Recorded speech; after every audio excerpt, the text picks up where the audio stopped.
Jérémy Vitrano et je suis coordonnateur du programme d'aide aux devoirs pour le Café Rencontre du Centre-Ville, le projet 180 degrés. En 2009, dans un désir de mettre en place un service de prévention ici à la Soupe Populaire, on a désiré mettre en place donc un service d'aide aux devoirs pour aider les jeunes dans une des parties de leur vie qui, pour nous, était une des parties les plus importantes, leur éducation.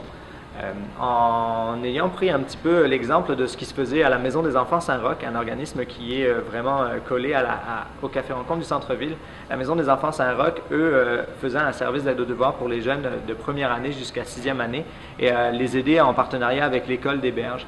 Et on s'est rendu compte qu'au niveau secondaire, les adolescents avaient vraiment rarement de lieu d'appartenance dans le quartier Saint-Roch, n'avaient pas vraiment d'endroit où on pouvait les aider aussi au niveau de leur scolarité. Et on a démarré simplement, modestement, avec quelques bénévoles, un service d'aide aux devoirs un soir par semaine, en affichant dans notre friperie et puis ici grâce aux bouche à oreille. Finalement, c'est resté projet 180. Parce que tout de suite, dès le début, on s'est retrouvé sur la table persévérance scolaire, la CRE qui a embarqué dessus, il y avait le financement qui était là, puis surtout le partenariat avec les autres organismes. Ils ont commencé à nous connaître sous le projet 180 degrés. Alors on a gardé projet 180 degrés, des jeunes qui changent de direction pour leur scolarité. On était une scolarité qui était difficile, on s'en va à 180 degrés vers une scolarité plus facile. Donc c'était comme ça c'est ça que j'avais dans ma tête au début.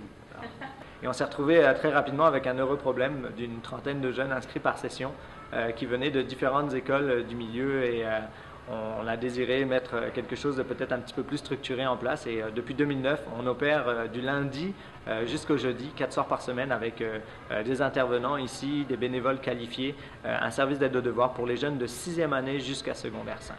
Une des choses qui nous a beaucoup aidé dans le développement de notre service d'aide aux devoirs, c'est la concertation entre les différents organismes.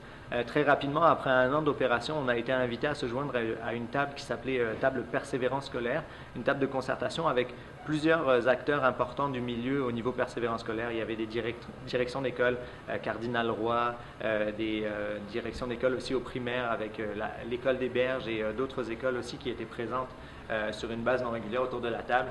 On avait aussi des organismes qui travaillaient en persévérance scolaire, Centre Solidarité Jeunesse, Pignon Bleu, beaucoup de le YMCA du Québec. On avait tous des partenaires importants qui nous ont donné, entre guillemets, leur expertise, mais aussi qui ont permis de partager ensemble les connaissances au niveau de ce qui devait prendre place pour la persévérance scolaire.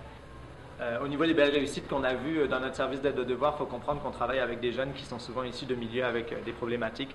On avait par exemple des jeunes filles qui arrivaient ici à 18 ans, qui ont traversé par exemple plusieurs centres de réfugiés dans différents pays et qui n'arrivent en ne sachant ni lire ni écrire.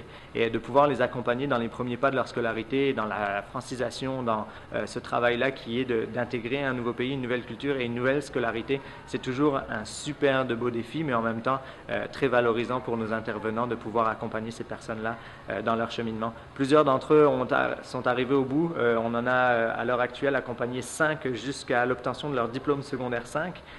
Donc sur les 9 dernières années, des jeunes qui étaient hypothéqués et qui éventuellement auraient pu être des décrocheurs potentiels ont été ceux qui finalement ont réussi à atteindre leur but et à pouvoir être accompagnés jusqu'à leur diplôme secondaire.